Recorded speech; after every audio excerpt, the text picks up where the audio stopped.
Chapter 4, Our Shameful Past. More evidence exists to substantiate the claim that the church has brought a curse and not favor upon itself. A quotation from the renowned scholar of the Holocaust, Ruel Hilberg, will add light in this regard. Since the 4th century after Christ, there have been 3 anti-Jewish policies. Number 1, forced conversion. Number 2, expulsion. And number 3, annihilation. The second, expulsion, appeared as an alternative to the first, and the third emerged as an alternative to the second. The missionaries of Christianity had said in effect, "You have no right to live among us as Jews." The secular rulers who followed proclaimed, "You have no right to live among us." The Nazis at the last decreed, "You have no right to live." The process began with the attempt to drive the Jews into Christianity. The development was continued in order to force the victims into exile. It was finished when the Jews were driven to their deaths. The German Nazis then did not discard the past, they built upon it. They did not begin a development, they completed it. Man never sins so wickedly as when he does religiously. From the top down in numerous organizations in countries, we have many-minded and ill-guided men and women influencing others to join the ranks of anti-Semitism and to agree with the creed of the Dark Ages. In the name of religion, the Jews experienced every type of degrading law imaginable. What were they? They were forbidden to work good jobs. After all, they were an accursed people, assassins of Christ, so how could they be allowed to prosper? They were forced to listen to humiliating public sermons aimed at their conversion. After all, this was the holy obligation of the church, wasn't it? Their children were kidnapped and baptized as Christians, thus saving them from hell. And soon it would degrade into a slogan, "Kill a Jew and save your soul." Replacement theology was a popular doctrine of the Catholic Church in pre-Nazi Germany. It maintained that since the Jews crucified Christ, they deserved anything that happened to them. This attitude is still displayed in the lives of Christians who will only love a Jew if he receives Christ. The Holocaust did not begin with Hitler lining up the Jews for the gas chamber. It began years earlier with religious leaders sowing the seeds of hatred within their congregations towards the Jewish people. Hitler quoted the Bible, chapter and verse, to justify his attack upon the Jews. It requires no genius to find a proof text for hatred in the name of God. Up until today, and within our own civilization, writes Dr. James Parks, more than 6 million deliberate murders are the consequence of the teachings about the Jews for which the Christian church is ultimately responsible, and of an attitude to Judaism which is not only maintained by all Christian churches, but has its ultimate resting place in the teaching of the New Testament itself. A Lutheran rabbi, a survivor of the Holocaust, comments. He says, "Another shocking surprise for us was the position taken by the Lithuanian populace, our good Christian neighbors.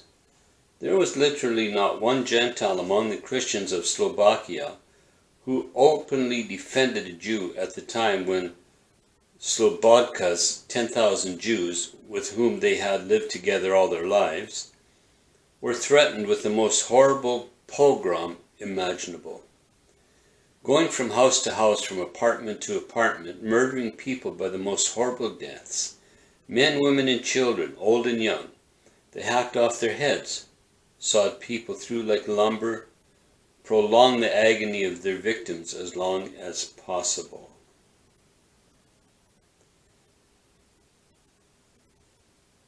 At the trial of major war criminals at Nuremberg, testimony stated that the Jews watched and killed Nazis, and as the Jews watched, the Nazis killed both children and parents. Some were killed in groups and others alone. They killed them in children's homes and in hospitals, or by burying them alive in graves. The primary method of killing was shooting or stabbing with bayonets. Now this is more than an attack against helpless children. This is an attack against the people God swore to defend by invoking a curse on the foe. The Nazis operated in the same spirit as King Herod did when he heard that the birth of the baby Jesus in Matthew 2. Herod tried to find the baby, saying he would come and worship him. Oh, but God protected Jesus from him, when later Herod had all the babies 2 years and under killed in an attempt to assassinate the King of the Jews. History repeats itself when hatred overrides love. Jesus or his disciples had been among the prisoners of the Nazis. So had Jesus or his disciples been among the prisoners of the Nazi, with their guilt of being a Jew, they would have been slowly choked to death by perhaps Zion Bigas, had their teeth broken out with pliers, and their hair and skin used for mattresses and lampshades. Their bodies probably would have been used, like so many, for making soap and fertilizer. But how did the Nazis justify this in their minds? They said Christ was the first Jew hater.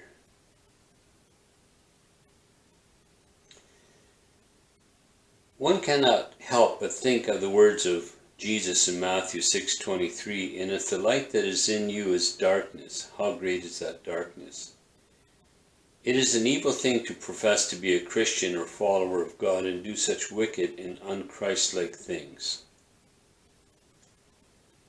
For there is nothing that shall not be revealed, neither hid, that shall not be known. Reading from the Bible. Therefore whosoever you have spoken, or whatsoever you have spoken in darkness shall be heard in the light, and that which you have spoken in the ear and closets shall be proclaimed among the housetops. And I say unto you, my friends, be not afraid of them that kill the body, and after have no more that they can do. Jesus says, but I will forewarn you whom you shall fear. Fear him, which after he has killed, has power to cast into hell. Yes, I say unto you, fear him. Luke 12, verses 2 through 5. By considering Mark's remarks made by the unsaved, one sees the paramount battle the Jews are facing today, day in and day out. The hatred and slander is coming from all walks of life, governments, and races. Members in the religion of anti-Semitism is ever open to all. It is the only universal faith, anti-Semitism. The language of anti-Semitism is the devil's native tongue. It as quickly becomes a second language of the devil's disciples, and soon it takes command of their original language, the devil, and he is the god of anti-Semitism. It is found in radical leader movements of the Black Power, in which Stokely Carmichael said in 1970, I have never admired a white man, but the greatest of them of my mind was Hitler.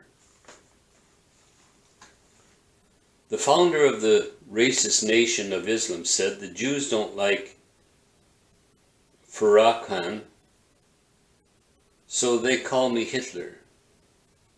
Well, that's a good name. Hitler was a very great name. As you know, Hitler wrote Mein Kampf while serving time in jail for trying to take over the government in the late 20s. He had dreams of a one-world race, the Aryans. There never was such a race in existence, but he claimed man descended from them. He hated the Jews and felt that they were the strongest contrast to his ideals of an Aryan race. Hitler is the only one of many who have spoken and felt like this. Our next heading, criticism and dislike. Criticizing or scrutinizing what another does shows animosity towards that individual. All of us have felt the sting of criticism at one time or another in life. It is not a nice feeling. Some who grow up under it feel worthless as a result. A critic will see what is wrong before seeing what is right, undermining excellence and not accepting individuality. Critics express disapproval and see themselves as perceptive. Criticism blocks communication, friendship, and intimacy, and really is nothing short of a form of control, mean-spirited control. Israel is certain to get more than its share of media attention. It is always, quite literally, under constant criticism. The news media around the world, including those of Canada and the US, direct their headlines towards Israel and sensationalize what it does. Picture a map of the world on which the countries of the world are drawn, not according to size, but proportional to the amount of attention that they receive in the American press, writes Israeli journalist Zeev Chafatz. The United States would be by far the biggest nation on the map. Russia would be the next. Then the third largest nation, according to the media scrutiny, would be Israel. Although it has a population smaller than Los Angeles and occupies an area no larger than Massachusetts, Israel is one of the most prolific news centers of the world. Now, at the time of this writing, which was 25 years ago, 30 years ago, more than 200 full-time and part-time resident Western foreign reporters and news personnel are stationed in Jerusalem and Tel Aviv, certainly the highest per capita concentration of foreign correspondents permanently based anywhere.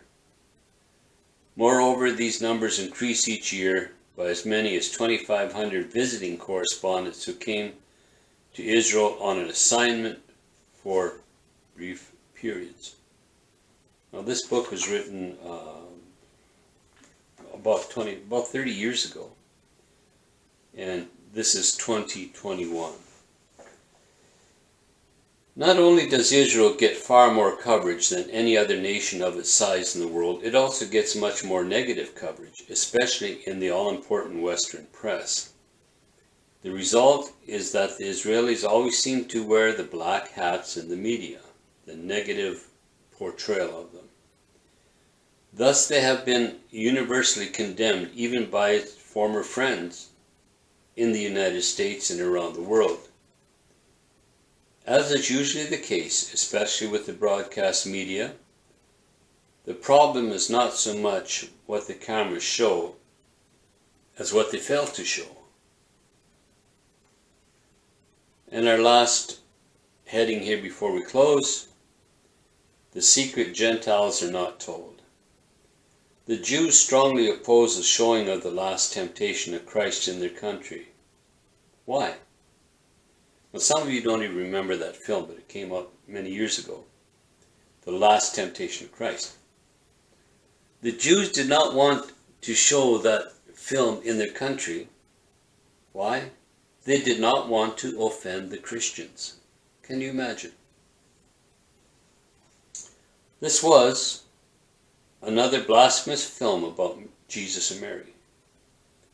By their refusing to have this film aired, should speak volumes to the church as to the nature of the Jews and to their heart. How silent the outcry was in North America regarding this type of material. The Jews had time to protest, but America or Canada never. Time and again, individuals tried to wipe these people from the face of the earth. Today there are those who would like to rid the church of all Jews and Jewishness. One might suggest throwing the Savior out as well, for he is and always will be a Jew. Jesus did not have sparkling blue eyes and blonde hair. These are not the features of a Jew. The Bible says Jesus was not even handsome. Isaiah states if there was no beauty that we should be attracted to him. Isaiah 53:1. Yet pictures we see in the churches and homes today are not of a Jewish Messiah. He is blonde or sandy-haired, a handsome blue-eyed man. To most this is trivial, for they know it is an artist's conception. What they do not realize is that this is playing along with the idea of doing away with the Jewishness of Christ. None of these pictures show Jesus with a prayer shawl, or seldom ever do you see it. Yet Jesus wore one until he died. The omission is not necessarily crucial, but it takes on a different meaning when we are understanding the attempts of religion for hundreds of years to eliminate the Jewish influence from Christianity and make it an entirely Gentile religion. This is the end of chapter 4.